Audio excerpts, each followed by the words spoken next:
Otávio Barros só queria chegar em casa depois de 3 dias sem dormir no trabalho. Mas no portão Forte Seven, o gerente do terminal olhou para a jaqueta gasta dele, arrancou a passagem da mão dele e o ridicularizou na frente de centenas de viajantes. Quando Otávio tentou entregar um envelope lacrado para a tripulação do voo, o chamaram de fraude e jogaram os documentos dele no chão. Naquele exato momento, a presidente executiva da companhia aérea passava por ali por acaso. Ela se abaixou, pegou a última página do chão e viu uma assinatura escrita em tinta preta. O rosto dela ficou pálido na hora. Ela já tinha visto aquela assinatura antes, enterrada num arquivo sobre o único homem que uma vez tinha salvado a companhia aérea inteira de um desastre. Se você gosta de histórias em que a pessoa que todo mundo subestimou acaba colocando um império inteiro de joelhos, clica em inscrever-se agora e fica até o final para ver o que acontece. Otávio Barros chegou ao aeroporto internacional Kingsley Real completamente exausto, recém-saído de 3 dias seguidos vistoriando um hangar particular na periferia da cidade, rodando diagnósticos que a maioria dos engenheiros teria recusado depois das primeiras 16 horas. Carregava quase nada consigo. Só uma bolsa de lona surrada pendurada num ombro, uma passagem de classe econômica dobrada no bolso do casaco, um envelope lacrado apertado contra as costelas e uma pilha grossa de relatórios técnicos com a própria assinatura dele na página final. O voo dele estava marcado para partir em 40 minutos, e cada minuto importava mais do que qualquer pessoa ao redor dele conseguiria imaginar. Ele atravessava o terminal do jeito que homens cansados fazem, olhos para frente, ombros baixos, sem dizer nada a ninguém, querendo só chegar à filha antes do café da manhã do dia seguinte. Otávio tinha passado a maior parte da última década construindo uma consultoria discreta e independente em sistemas de manutenção de aeronaves, o tipo de trabalho que nunca virava manchete e raramente lhe rendia mais que um aperto de mão e uma transferência bancária. Não era rico e nunca tinha tentado ser. A maioria dos clientes dele eram pequenas empresas de fretamento e operadores particulares que precisavam de alguém minucioso, alguém que não assinasse uma certificação só porque um cliente estava com pressa. A filha dele morava com a avó nos períodos em que o trabalho o levava para longe por vários dias seguidos, e toda viagem que fazia terminava do mesmo jeito, uma ligação para casa e uma promessa de voltar logo. Ele tinha construído toda a sua segunda carreira em torno da ideia de que a honestidade sobre uma falha mecânica importava mais do que a conveniência de qualquer um princípio que já tinha lhe custado tudo uma vez, e que ele jamais estivera disposto a abandonar desde então. No portão Forte Seven, o cartão de embarque dele precisava de verificação manual por causa de uma mudança de última hora na programação que tinha se espalhado pelo sistema durante a madrugada. Gilmar Alcântara, o gerente de operações do terminal, olhou Otávio de cima a baixo e decidiu em segundos que estava lidando com alguém, tentando entrar escondido com uma passagem que não era dele. Otávio explicou com calma, sem levantar a voz, que o assento tinha sido reservado diretamente pelo departamento jurídico da Kingsley Atlântica sob um código de viagem de emergência. Gilmar não acreditou numa palavra sequer e fez questão de que todos ao redor na fila de embarque pudessem ouvir a resposta dele. Disse, alto bastante para a fila inteira se virar, que homens como Otávio sempre presumiam que um casaco gasto e uma pilha de papéis bastavam para ir a qualquer lugar que quisessem. Alguns passageiros olharam de relance, celulares baixando um pouco, a curiosidade substituindo o tédio.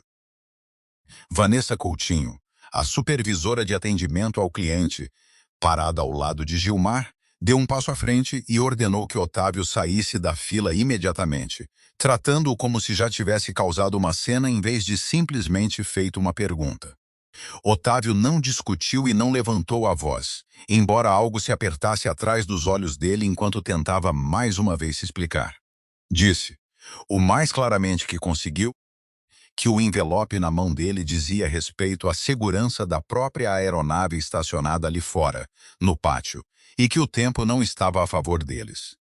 Gilmar ouviu a palavra segurança e presumiu imediatamente que era uma ameaça, não um aviso, o maxilar travando enquanto ele buscava o rádio. Chamou a segurança do aeroporto para se aproximar do portão, certo de que estava fazendo exatamente o que o cargo dele exigia. Gilmar tinha passado quase 20 anos subindo na hierarquia das operações do terminal e usava aquela antiguidade como uma armadura, convencido de que seus instintos sobre as pessoas raramente erravam.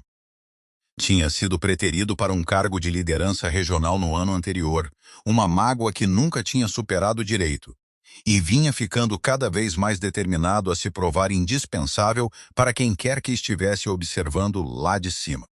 Na cabeça dele, flagrar uma suposta fraude no meio de uma tarde movimentada era exatamente o tipo de ação decisiva e visível que finalmente poderia chamar a atenção das pessoas que importavam.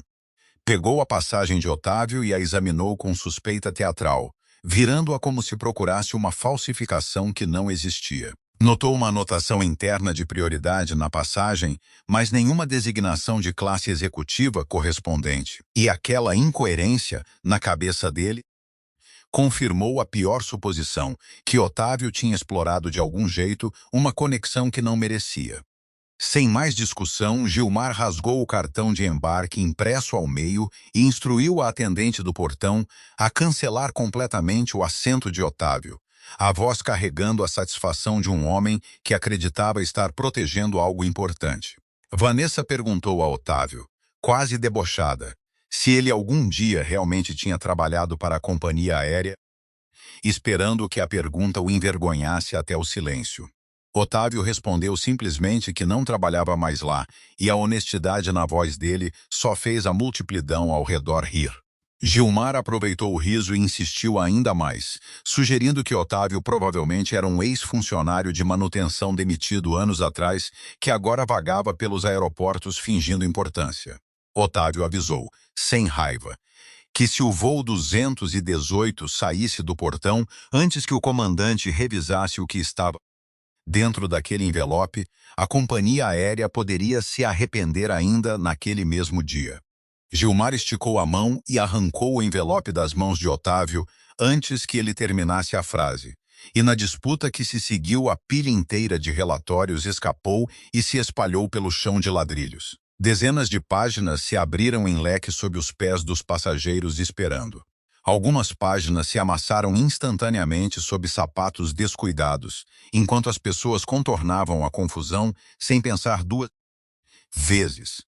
Vanessa trabalhava em atendimento ao cliente havia quase 9 anos, tempo suficiente para desenvolver um instinto treinado para identificar passageiros que ela considerava difíceis, embora esse instinto tivesse azedado com o tempo até virar algo mais parecido com suspeita de qualquer um que não se encaixasse num certo molde polido. Ela se abaixou, pegou uma única página coberta de linguagem técnica densa, passou os olhos por um instante e perguntou com desprezo escancarado se um homem como ele realmente achava que era qualificado para inspecionar uma aeronave. Um viajante próximo, gravando a cena num celular, baixou-o levemente, incerto agora se o que estava capturando era justiça sendo feita ou algo consideravelmente mais sombrio se desenrolando à frente dele. Otávio se ajoelhou e começou a recolher as páginas espalhadas, uma de cada vez, sem dizer nada em sua própria defesa. O silêncio dele de algum jeito mais perturbador para quem observava do que qualquer protesto poderia ser. As pessoas por perto trocavam olhares incomodados, sentindo que algo naquele momento não estava certo, mesmo que nenhuma delas conseguisse nomear exatamente o que. Uma jovem mãe parada perto da janela puxou o filho para mais perto, observando a cena com uma expressão entre pena e desconforto, incapaz de desviar o olhar mesmo desejando poder fazê-lo. Um homem mais velho de terno murmurou baixinho que alguém deveria intervir, mas não se moveu, os olhos voltando ao celular como se isso sozinho justificasse seu silêncio.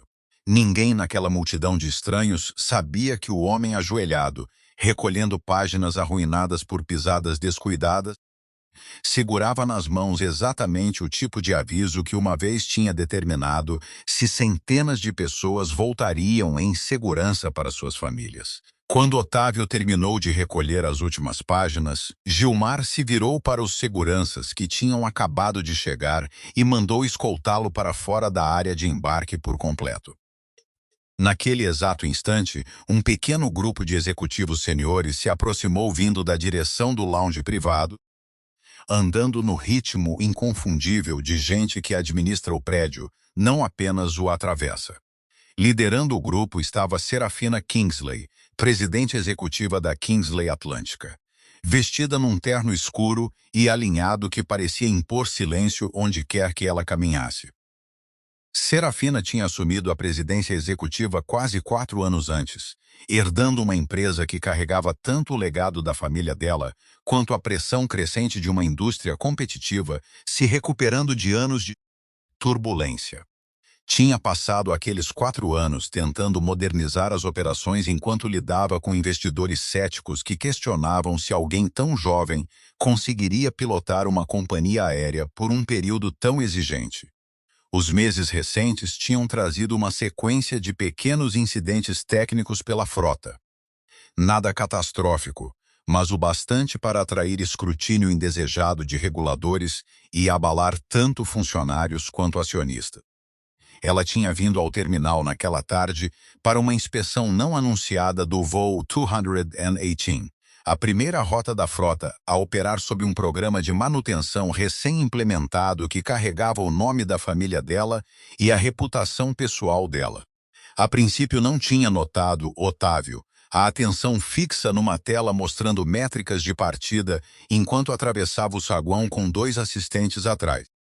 Uma rajada repentina vinda de um duto de ventilação no teto ergueu uma página solta da pilha aos pés de Otávio e a carregou direto até onde Serafina estava, pousando quase aos pés dela, como se guiada até ali de propósito.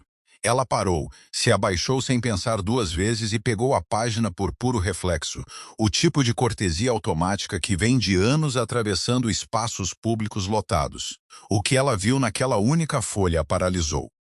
Havia um diagrama desenhado à mão de um sistema hidráulico, 3 pontos de alerta circulados em tinta vermelha, uma breve conclusão manuscrita na margem inferior e, sob tudo isso, uma assinatura que ela reconheceu instantaneamente, mesmo tendo visto apenas uma vez antes, anos atrás, dentro de um arquivo trancado que pertencia ao pai dela. A cor sumiu do rosto de Serafina em questão de segundos, a expressão executiva composta rachando o bastante para os assistentes notarem que algo tinha mudado. Ela já tinha visto exatamente aquela assinatura num relatório antigo, enterrado 16 anos no passado. Um documento que tinha silenciosamente imobilizado uma frota inteira de aeronaves na noite anterior a uma falha catastrófica que, de outro modo, teria acontecido.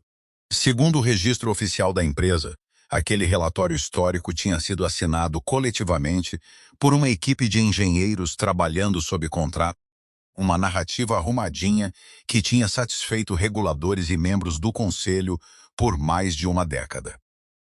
Mas a verdadeira assinatura na página final daquele relatório antigo nunca tinha pertencido a uma equipe.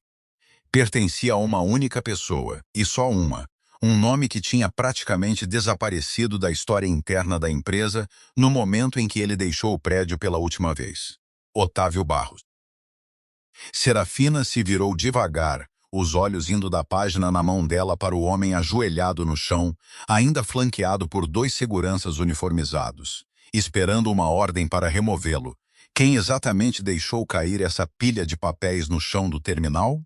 Perguntou ela, numa voz que de repente não carregava nenhum daquele distanciamento de antes. Gilmar respondeu imediatamente, ansioso para se explicar antes que qualquer outra pessoa falasse, insistindo que o homem em questão estava causando uma perturbação e falsamente alegando ser um engenheiro de aviação certificado. Serafina nem olhou para Gilmar. Passou por ele sem uma palavra, cruzou a curta distância que a separava de Otávio e parou bem à frente dele, segurando a página firme na mão como se ela pudesse desaparecer se ela desviasse o olhar. Perguntou diretamente se ele mesmo tinha escrito aquele relatório, o tom despido de qualquer pretensão, todo o verniz executivo sumido da voz dela. Otávio a olhou por um longo momento antes de responder, o cansaço dele de repente misturado com algo mais quieto, quase parecido com alívio. Disse a ela que tinha esperado que ela lesse aquilo antes que a aeronave saísse do portão. A área de embarque inteira caiu em silêncio ao redor deles. Passageiros, atendentes e seguranças, igualmente sentindo o que quer que estivesse acontecendo agora, importava muito mais do que a discussão que tinha vindo antes. Serafina deu a ordem na hora, a voz cortante e absoluta, interrompendo o processo de embarque do voo 218 sem um momento de hesitação. Gilmar tentou intervir, insistindo que ela estava exagerando numa situação que já tinha sido resolvida, a voz subindo com o tipo de desespero de quem vê o controle escapar em tempo real. Lembrou a ela que o homem parado à frente deles não tinha crachá de funcionário, nenhuma autorização atual no sistema da empresa e nenhuma credencial registrada para inspecionar qualquer aeronave pertencente à Kingsley Atlântica. Serafina se virou para ele com um olhar que encerrou a objeção antes que ele terminasse outra frase. E, pela primeira vez naquela tarde, Gilmar entendeu que sua leitura da situação tinha sido catastroficamente errada. Recuou um passo, olhando para Vanessa como quem busca apoio que já não estava mais lá para dar. As outras atendentes do portão também tinham ficado quietas, observando o momento se desenrolar com a imobilidade particular de quem de repente percebe que talvez tenha testemunhado algo que precisará explicar depois. Otávio confirmou cada palavra sem hesitar. Não trabalhava mais para a companhia aérea, não trabalhava ali havia 16 anos, e não carregava nada que o identificasse formalmente como qualquer coisa além de um cidadão comum parado num terminal público. O que ele carregava era um conhecimento recente, adquirido em primeira mão apenas dias antes, durante a inspeção de uma aeronave comparável num hangar independente, onde tinha descoberto um defeito num componente de reposição recém-instalado. Aquele mesmo número de lote, o carimbado na peça defeituosa no hangar particular, batia com o número de lote instalado na aeronave que esperava naquele momento no portão 47 para o voo 218. A falha não derrubaria o avião na primeira hora de voo, mas carregava o risco de alimentar leituras falsas no sistema de alerta hidráulico várias horas dentro de uma viagem longa, exatamente quando uma tripulação estaria menos preparada para questionar os instrumentos à frente dela. Serafina chamou Everaldo Langueiro, o diretor técnico-chefe da companhia aérea, exigindo a presença dele no portão em poucos minutos. Everaldo chegou já na defensiva, insistindo antes que qualquer pergunta fosse feita que todo componente instalado na frota tinha passado por certificação rigorosa, sem exceção. Acrescentou, quase como uma nota final para encerrar a conversa depressa, que Otávio tinha sido demitido anos atrás por violar procedimentos internos e não deveria ser confiado com nada relacionado à segurança das operações atuais. Foi a primeira rachadura na superfície, o primeiro indício de que o passado de Otávio pesava mais do que uma simples demissão, e Serafina notou a mudança na voz dele imediatamente. Otávio não discutiu diretamente com Everaldo. Simplesmente apontou para um pequeno código gravado, visível numa foto no celular dele, e pediu calmamente que a equipe técnica comparasse com a peça atualmente instalada na aeronave que esperava. Relutante, um técnico subiu a bordo para checar, voltando minutos depois com uma confirmação que silenciou a área do portão por completo. O código do lote batia exatamente. Serafina ordenou que a aeronave voltasse ao hangar sem mais discussão, cancelando o voo 218, apesar do caos operacional que aquela decisão dispararia pelo resto do dia. Passageiros reclamaram, bagagens foram redirecionadas, e voos de conexão foram reorganizados em 3 fusos horários diferentes. Ainda assim, nenhum viajante naquele terminal entendia o quão perto tinham chegado de embarcar num avião carregando um defeito oculto e não resolvido. Serafina levou Otávio para uma sala de operações privada, longe da multidão, instruindo tanto Gilmar quanto Vanessa a seguirem e esperarem do lado de fora até serem chamados. Lá dentro, perguntou diretamente por que ele não tinha simplesmente telefonado para a liderança da empresa em vez de aparecer pessoalmente com uma pilha de papéis e um envelope. Otávio disse a ela que tinha tentado exatamente isso mais de uma vez nos dias antes de chegar ao aeroporto. 3 e-mails separados que tinha enviado para a divisão de segurança tinham sumido sem qualquer confirmação, engolidos por um sistema que deveria tê-los sinalizado como urgentes. 2 ligações feitas para uma central de manutenção tinham sido repetidamente transferidas entre departamentos técnicos antes de cair, deixando-o sem confirmação de que alguém tinha sequer recebido seu aviso. Sem outra opção, tinha dirigido direto ao aeroporto e embarcado num voo ele mesmo, esperando colocar o relatório diretamente nas mãos de uma tripulação que de fato leria antes da decolagem. Serafina percebeu, com uma sensação crescente de pavor, que alguém dentro da própria organização dela tinha garantido deliberadamente que os avisos dele nunca chegassem à mesa dela. Saiu para o corredor e ligou para o pai, Theodore Kingsley, fundador da companhia aérea e um homem que tinha se afastado das operações diárias vários anos antes, após uma doença séria. No momento em que ela disse o nome Otávio Barros em voz alta, um longo silêncio se estendeu pela linha, pesado bastante para Serafina imaginar se a chamada tinha caído por completo. Teodoro finalmente falou, pedindo para conversar diretamente com Otávio, a voz carregando um peso histórico inesperado que a filha nunca tinha ouvido dele antes. Naquela ligação, verdades dolorosas começaram a vir à tona, verdades que tinham ficado enterradas por mais de uma década. 16 anos antes, Otávio tinha descoberto uma falha séria de projeto num modelo de aeronave que a companhia se preparava para introduzir em toda a frota, uma descoberta que atrasaria o lançamento e custaria à empresa milhões em receita projetada. Ele se recusou a assinar a certificação de segurança, insistindo que o risco era grande demais, independentemente da pressão financeira ao redor dele. Everaldo Langueiro, na época seu supervisor direto, alterou o relatório final, aplicou uma assinatura coletiva de engenharia no lugar da verdade e discretamente jogou a culpa pelos atrasos sobre os ombros de Otávio. Quando uma gravação interna vazada mais tarde revelou a profundidade da discordância, a liderança da empresa precisou de alguém visível para responsabilizar, e Otávio se tornou essa pessoa quase da noite para o dia. Perdeu o cargo, a reputação profissional na indústria e qualquer esperança realista de voltar ao trabalho em aviação sob seu próprio nome. Mas, antes de deixar a empresa pela última vez, ele tinha discretamente enviado seu relatório original, não alterado, diretamente a Teodoro, confiando que uma pessoa entenderia o que a versão oficial tinha apagado. Teodoro agiu em segredo, imobilizando a frota inteira sem explicação pública, uma decisão que por fim evitou uma falha catastrófica e protegeu tanto os passageiros da companhia aérea quanto sua reputação. Ele tinha querido limpar o nome de Otávio publicamente na época, mas o conselho o pressionou ao silêncio, temendo uma onda de processos que poderia custar bilhões à empresa e desestabilizá-la além de qualquer recuperação. Otávio nunca recebeu sequer um reconhecimento privado, muito menos um pedido de desculpas público pelo sacrifício que silenciosamente tinha mantido uma companhia aérea inteira voando em segurança por mais de uma década.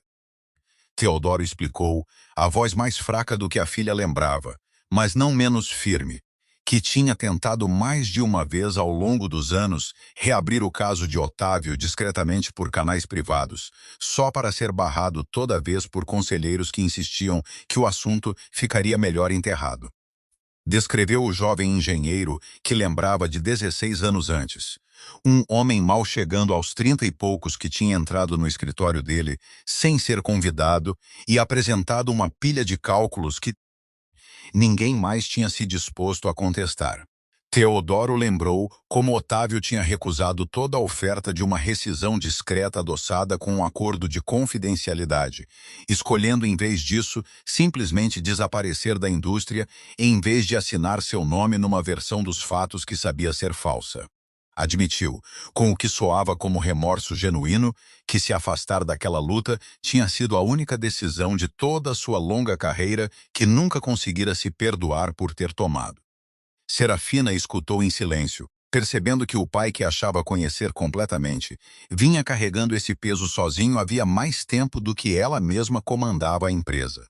Serafina começou a vasculhar registros internos e cadeias de e-mail ligadas ao novo programa de manutenção quase imediatamente, determinada a entender até onde ia o engano.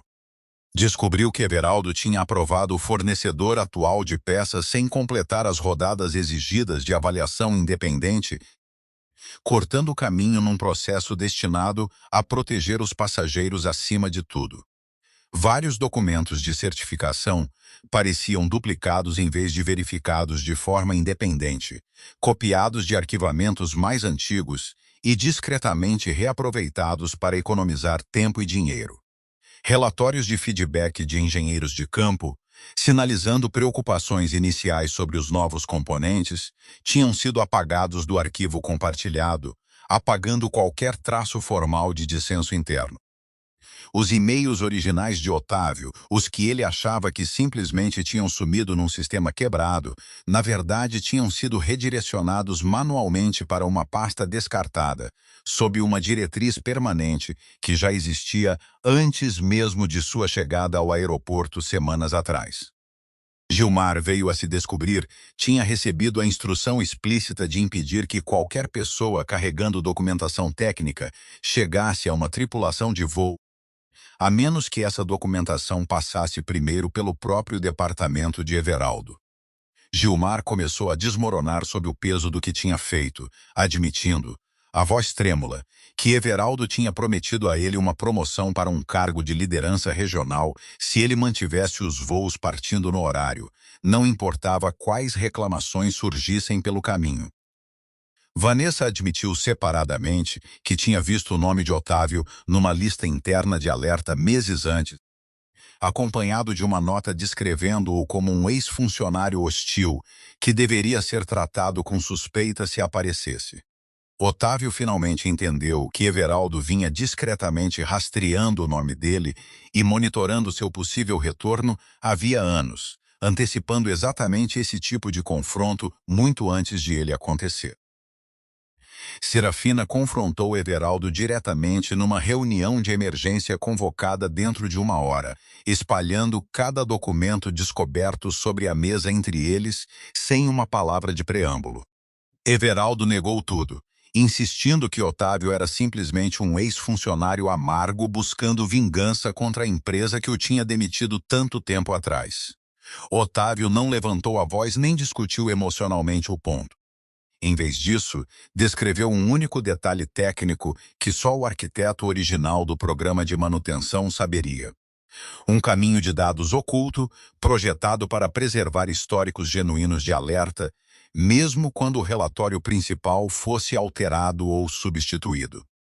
A equipe técnica rastreou aquele caminho em minutos, puxando registros que tinham sido discretamente protegidos contra a adulteração que Otávio havia ajudado a projetar mais de uma década antes, uma pequena salvaguarda que ele tinha construído muito antes de imaginar que um dia seria usada contra as mesmas pessoas que o expulsaram.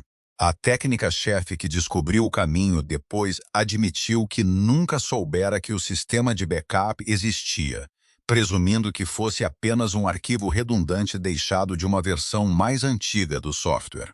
Otávio explicou que o tinha construído deliberadamente, em silêncio, sem contar a ninguém na época, porque mesmo então suspeitava que um relatório sozinho nunca seria proteção suficiente contra alguém determinado a reescrever a verdade. Os resultados eram inequívocos. O mesmo defeito de componente já tinha aparecido em 3 voos de teste anteriores, cada vez disparando um alerta que deveria ter imobilizado imediatamente o uso adicional daquele lote. Everaldo sabia de cada um desses avisos e tinha optado, toda vez, por permitir a operação continuada em vez de arriscar a interrupção da programação e o custo de um recall completo. Serafina ficou em silêncio por um longo momento, absorvendo todo o peso do que sua própria equipe de liderança tinha permitido acontecer sob sua supervisão. Percebeu que mais de uma década do sucesso contínuo da companhia aérea tinha sido construída, em parte, sobre o sacrifício silencioso de um homem que a empresa tinha descartado e jamais agradecido. O pai dela tinha usado o aviso original de Otávio para salvar a empresa da ruína. No entanto, a empresa em si nunca tinha levantado um dedo para salvar o nome de Otávio em troca. Everaldo foi suspenso na hora, escoltado para fora do prédio sob supervisão, enquanto a assessoria jurídica preparava processos formais de demissão. Todo o contrato ligado ao atual fornecedor de peças foi congelado imediatamente, pendente de uma revisão independente completa. A Autoridade Nacional de Segurança da Aviação foi notificada antes do fim do dia, iniciando uma investigação que nem Everaldo nem o fornecedor conseguiriam evitar. Investigadores depois descobriram que o fornecedor vinha discretamente cortando custos numa liga crítica usada nas carcaças hidráulicas, substituindo por um material mais barato que passava na inspeção visual inicial, mas falhava exatamente nas condições de estresse que Otávio tinha sinalizado em sua revisão no hangar particular. Everaldo tinha recebido 2 memorandos internos separados de engenheiros juniores, questionando a substituição meses antes, ambos descartados sem escalonamento e depois apagados por completo do servidor compartilhado. O padrão que emergia não era um único deslize de julgamento, mas um esforço sustentado e deliberado ao longo de quase um ano, construído sobre a suposição de que ninguém fora do departamento dele jamais olharia de perto o bastante para notar. Gilmar e Vanessa foram colocados em afastamento imediato, enquanto o RH revisava a conduta deles no portão e o papel deles em cumprir a diretriz de Everaldo, processo que acabaria levando várias semanas para se completar. A notícia da suspensão se espalhou rápido pela equipe do terminal e vários funcionários que tinham testemunhado o confronto vieram voluntariamente com seus próprios relatos da tarde, nenhum deles favorável a qualquer um dos 2 supervisores. Gilmar tentou um pedido de desculpas a Otávio antes de ser escoltado para fora, embora mesmo naquele momento suas palavras se concentrassem mais em preservar a própria carreira do que em remorso genuíno pelo que tinha feito. Otávio não buscou retaliação e não levantou a voz em resposta. Disse a Gilmar, baixinho, mas com firmeza, que a humilhação no portão nunca tinha sido realmente sobre acreditar que Otávio era perigoso, mas sobre presumir que ele simplesmente não era importante o bastante para merecer decência básica. As palavras atingiram forte e Gilmar não tinha mais resposta a oferecer. Ficou parado por um longo momento, a confiança que o carregara por anos de pequenas crueldades finalmente escoando por completo, à vista das pessoas que uma vez respondiam às ordens dele. Vanessa, parada perto, não disse nada, olhando para o chão como quem procura, algo que perdeu em algum lugar entre o portão e aquela sala silenciosa. Nenhum dos 2 esperava que o dia terminasse assim. E nenhum dos 2 tinha preparado qualquer versão de si mesmo para um momento em que o homem que dispensaram se revelaria com mais integridade do que qualquer um dos 2 jamais tinha demonstrado em troca. Serafina perguntou diretamente a Otávio o que ele queria da empresa em troca de tudo o que tinha suportado naquele dia e a cada ano antes dele. O tom dela, mudando da formalidade executiva para algo mais parecido com curiosidade genuína sobre o homem sentado à frente dela. Ofereceu compensação financeira, um cargo formal de liderança ou uma declaração pública restaurando a reputação profissional dele, pronta para autorizar qualquer caminho que ele preferisse sem mais debate, acrescentando que o conselho já tinha aprovado um valor generoso de acordo, caso ele simplesmente quisesse encerrar o assunto discretamente e seguir com a vida. Otávio ouviu a oferta sem reação visível, pesando por um longo momento antes de deixá-la de lado por completo. em favor de algo menos sobre ele mesmo e mais sobre as pessoas que um dia poderiam se ver exatamente onde ele tinha estado naquela tarde. Otávio não pediu nenhuma dessas coisas diretamente. Em vez disso, solicitou 3 compromissos específicos da empresa, daquele momento em diante. Queria que o registro histórico fosse corrigido publicamente, para que seu relatório original e sua assinatura verdadeira substituíssem o relato coletivo falso que tinha permanecido incontestado por 16 anos. Queria que fosse estabelecida proteção formal para qualquer engenheiro ou funcionário que tentasse levantar uma preocupação de segurança no futuro, garantindo que ninguém mais fosse silenciado ou apagado do jeito que ele tinha sido. Por fim, queria uma garantia inquebrável de que nenhum voo jamais partiria de novo simplesmente porque a liderança temia o custo financeiro de admitir um problema. Serafina concordou com as 3 condições sem hesitar, embora deixasse claro que a concordância sozinha não seria suficiente para consertar o que a empresa tinha permitido acontecer. Passou os dias seguintes trabalhando quase sem descanso, se reunindo individualmente com chefes de departamento em toda a organização, revisando anos de reclamações internas que tinham sido registradas e discretamente encerradas sem ação significativa. Descobriu outros nomes enterrados em registros antigos, engenheiros e técnicos que tinham levantado preocupações menores ao longo dos anos, só para serem realocados, ignorados ou gradualmente empurrados rumo à demissão. Nenhum desses casos carregava a escala do que tinha acontecido com Otávio, mas juntos pintavam o retrato de uma cultura que recompensava o silêncio e punia a honestidade inconveniente, um incidente de cada vez. Serafina começou a rascunhar uma nova política interna que garantiria proteção para qualquer pessoa que levantasse uma preocupação de segurança de boa-fé, determinada a que a placa que planejava instalar no portão significasse mais que um gesto simbólico.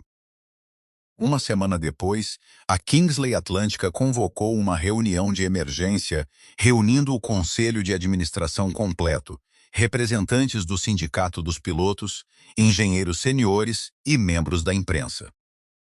Otávio chegou naquela manhã com a mesma jaqueta simples que tinha usado no aeroporto uma semana antes, recusando a oferta da empresa de lhe fornecer algo mais formal para a ocasião. Disse à assistente que fez a oferta que não tinha nada a provar por meio das roupas e que quem quer que o julgasse por elas de novo estaria apenas repetindo o mesmo erro que tinha dado início a todo aquele calvário. Otávio foi convidado a se sentar na primeira fila, um gesto pequeno, mas deliberado, que deu o tom para tudo que se seguiu. Serafina se levantou diante da sala e revelou toda a verdade, sem omissões nem linguagem suavizada. Confirmou que Otávio Barros tinha sido injustamente culpado por uma crise que, na verdade, tinha evitado, que seu relatório original tinha silenciosamente salvado a companhia aérea de uma catástrofe 16 anos antes, que sua assinatura naquele documento era a peça central de evidência na investigação atual, e que a empresa tinha falhado completa e imperdoavelmente em proteger um homem que escolheu a honestidade em vez da conveniência. Serafina formalmente anulou o antigo registro disciplinar que tinha seguido Otávio por mais de uma década e restaurou completamente a posição profissional dele dentro da indústria. Ofereceu a ele um cargo recém-criado de diretor independente de segurança de voo, uma função projetada especificamente para operar fora da influência de qualquer departamento ou executivo isolado. Otávio não aceitou imediatamente. Disse a ela que só assumiria o cargo se aquele escritório tivesse autoridade para imobilizar qualquer voo a qualquer momento, sem precisar de aprovação prévia da presidência executiva ou do conselho. A sala ficou tensa, vários diretores trocando olhares incomodados com o alcance do que ele estava pedindo. Serafina assinou a autorização ali mesmo, na frente de toda a sala reunida, sem esperar por uma votação formal. Um murmúrio percorreu os diretores sentados ao redor da mesa, alguns claramente desconfortáveis com o precedente sendo estabelecido, embora nenhum ousasse manifestar objeção aberta diante dos jornalistas alinhados na parede dos fundos. Um diretor mais velho, presente desde os primeiros anos da empresa, levantou-se quieto e ofereceu uma salva de palmas lenta, que gradualmente se espalhou pelo resto da sala. Otávio permaneceu sentado durante tudo aquilo, a expressão indecifrável, mais preocupado com o peso do documento, agora carregando a assinatura de Serafina, do que com a reação se desenrolando ao redor dele. Aquela única assinatura se tornou a segunda a mudar o curso inteiro da história. A assinatura de Otávio, 16 anos antes, tinha silenciosamente salvado a empresa do desastre, sem reconhecimento ou recompensa. A assinatura de Serafina agora garantia que nenhum outro funcionário jamais pagaria de novo o preço por dizer a verdade sobre o que via. Os dias seguintes à reunião do conselho passaram como uma névoa estranha para Otávio, cheios de ligações de repórteres que ele não retornava e mensagens de antigos colegas com quem não falava havia mais de uma década, cada um de repente ansioso para reconectar agora que o nome dele voltava a ter peso. Ele recusou a maior parte da atenção, sem interesse em virar símbolo ou assunto de conversa, querendo apenas terminar o trabalho à sua frente e voltar a algo parecido com uma vida comum. Serafina o procurava pessoalmente toda noite daquela semana, não por formalidade, mas por algo que parecia preocupação genuína com como ele estava lidando com a reviravolta repentina de suas circunstâncias. Otávio embarcou num voo diferente ainda naquela mesma noite, escolhendo mais uma vez sentar na classe econômica em vez de aceitar o upgrade oferecido pela companhia aérea.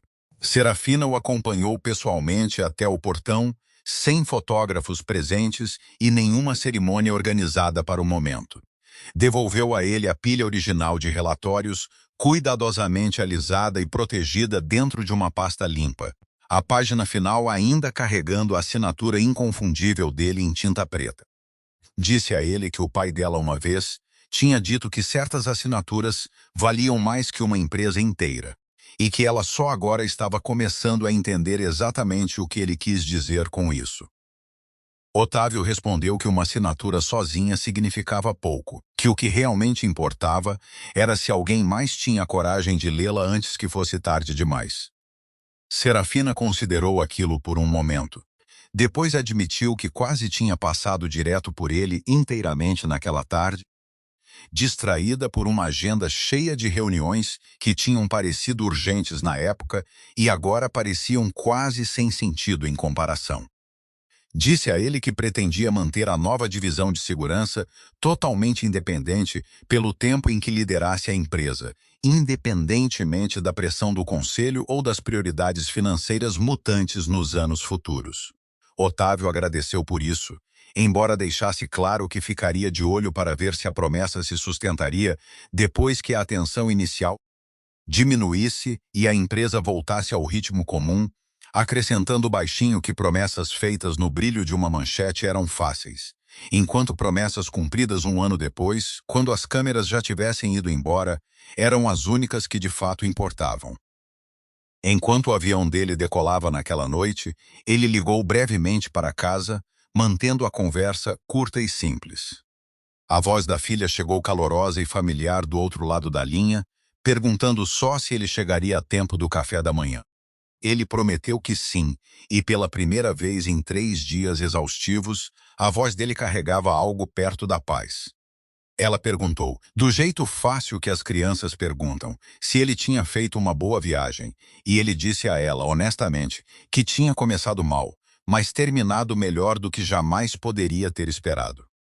Não entrou em detalhes sobre o portão, o cartão de embarque rasgado ou as páginas espalhadas no chão do terminal, decidindo que algumas partes daquele dia pertenciam só a ele, por enquanto. O que importava para ele naquele momento era simplesmente o som da voz dela do outro lado da linha, prova firme de que, não importava o que acontecesse acima das nuvens ou dentro de uma sala de reuniões, ainda havia uma pequena mesa de cozinha esperando por ele, com uma cadeira puxada e um prato pronto para o café da manhã. 3 meses depois, a divisão independente de segurança que Otávio agora liderava já tinha imobilizado 2 voos identificados, como carregando risco técnico não resolvido, evitando o que revisores internos depois confirmaram que poderia ter se tornado uma segunda grande crise para a companhia aérea. A divisão operava num escritório modesto perto dos hangares de manutenção, com uma pequena equipe de engenheiros que Otávio tinha selecionado pessoalmente, cada um escolhido pela disposição de dizer que algo estava errado, mesmo quando dizer isso fosse inconveniente.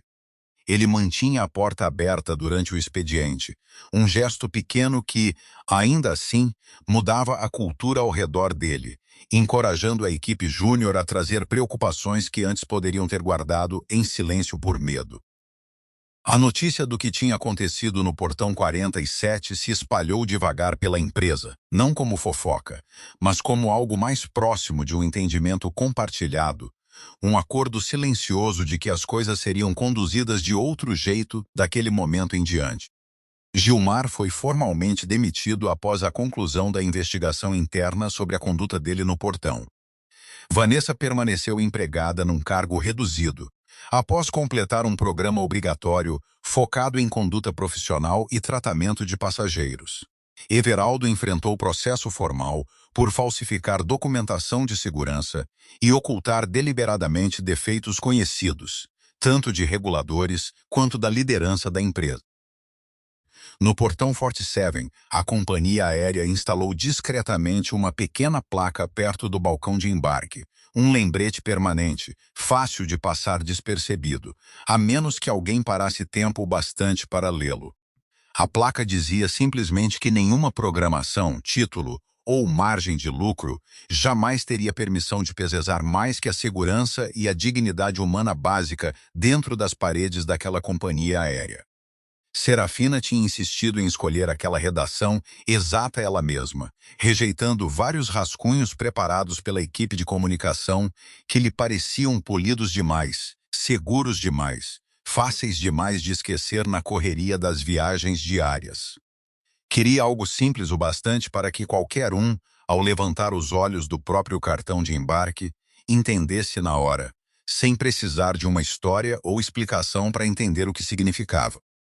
Milhares de viajantes passavam sob aquela pequena placa todos os dias, a maioria nunca desacelerando o suficiente para notar que ela estava ali. Poucos jamais saberiam a história completa por trás daquelas palavras.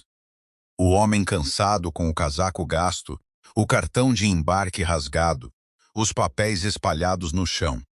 Mas os funcionários que tinham estado naquele terminal no dia em que aconteceu nunca esqueceram o exato momento em que a presidente executiva dele se ajoelhou, olhou para uma única assinatura preta e percebeu que o homem que tinham acabado de tentar expulsar do prédio era o mesmo homem que silenciosamente tinha salvado a companhia aérea inteira. Não uma vez, mas duas.